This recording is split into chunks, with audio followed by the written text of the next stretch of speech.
Mas hoje ainda, senador Paim, eu quero falar da minha indignação, da minha frustração, do meu horror diante de uma sentença do Tribunal de Justiça do Paraná, de ontem, que, reformando uma sentença de primeiro grau, que me absolvia, me condenou por danos morais a uma marqueteira de campanha eleitoral. Quando eu assumi o meu segundo governo, constatei que uma estrada que eu havia duplicado e pago ao empreiteiro, que ligava Curitiba a Santa Catarina, tinha tido anos depois, 8 anos depois, quase, de eu ter saído do governo, sido objeto de uma correção pró-rata que teria dado indevidamente mais de 10 milhões de reais aos empreiteiros que no meu governo haviam construído e recebido a totalidade do seu valor. Me aprofundei no caso e verifiquei que o pagamento havia sido feito por solicitação do empreiteiro, por um diretor do DR, que supostamente, eu tenho que dizer supostamente para não me condenarem novamente, seria irmão do atual governador e supostamente seria hoje o novo secretário de Transportes do governo do Paraná. Imediatamente me aprofundei sobre o caso e verifiquei que os advogados do Departamento de Estrada e Rodagem, indignados, tinham dado um parecer contrário ao absurdo. Fui a juízo e, liminarmente, um juiz sério decretou a indisponibilidade dos bens do empreiteiro e eu denunciei ao Ministério Público e iniciamos uma ação de ressarcimento.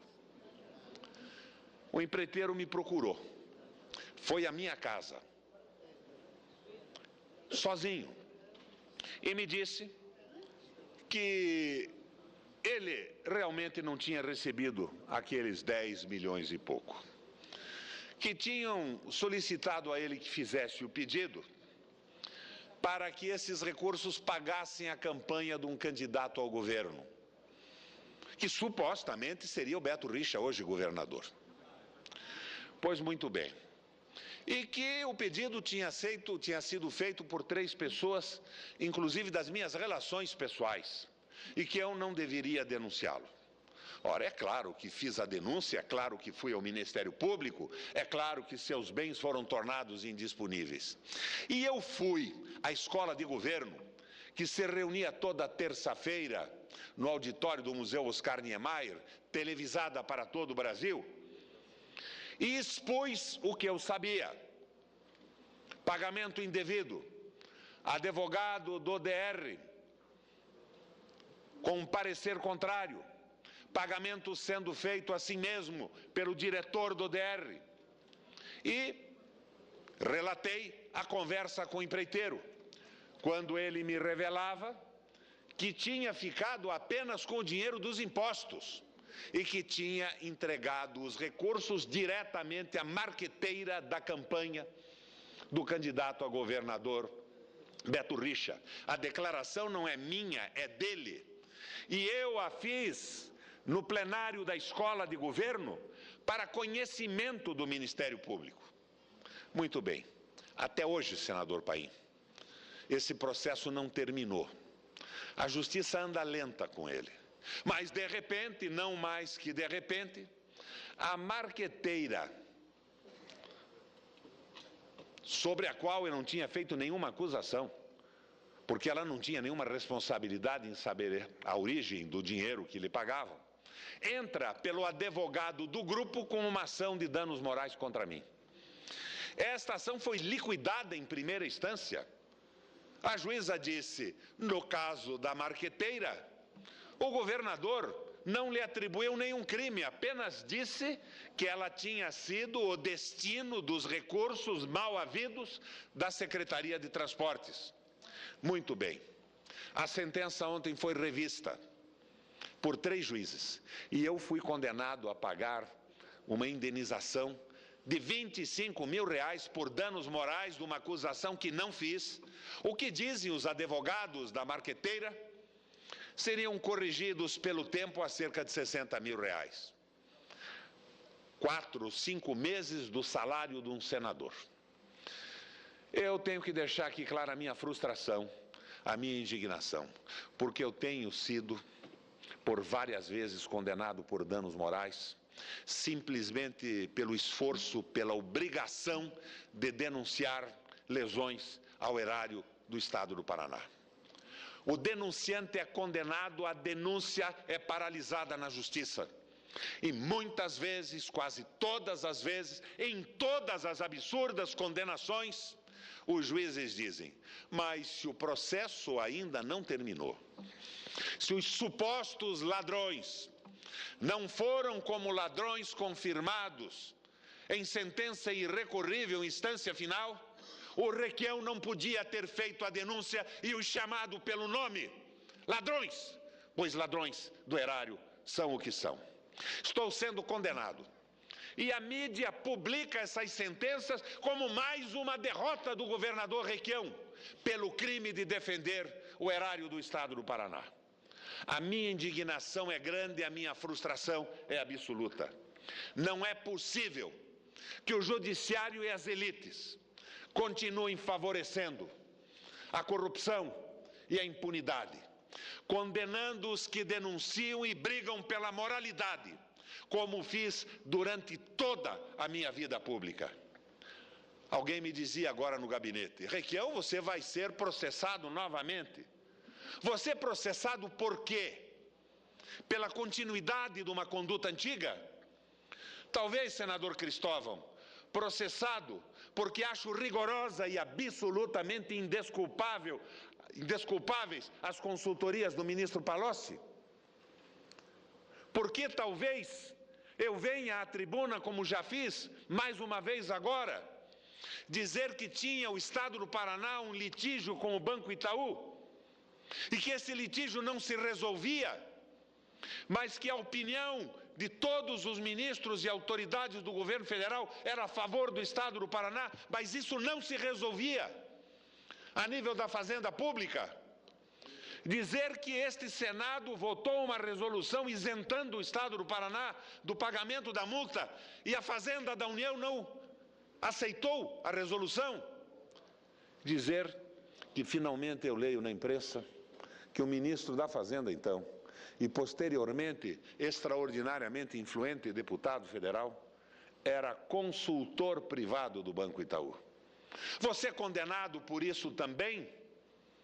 Que espécie de conluio das elites e dos tribunais contra o direito, dever que tem um agente público de, sob a hipótese de incorrer em crime de omissão, se silenciar.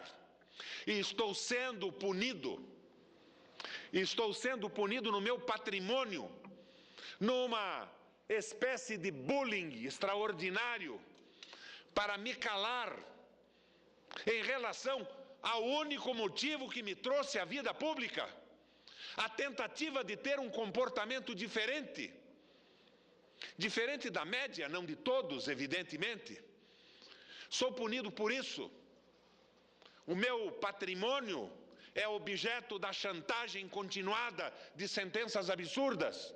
Quando, senador Cristóvão, o mínimo que um juiz equilibrado poderia fazer num caso como esse era sobrestar a sentença até o julgamento final da acusação que eu fiz, do comprovado dano ao erário e da procrastinação terrível da Justiça em relação à sentença que deveria punir os responsáveis, mas que garante ao longo dos anos a impunidade.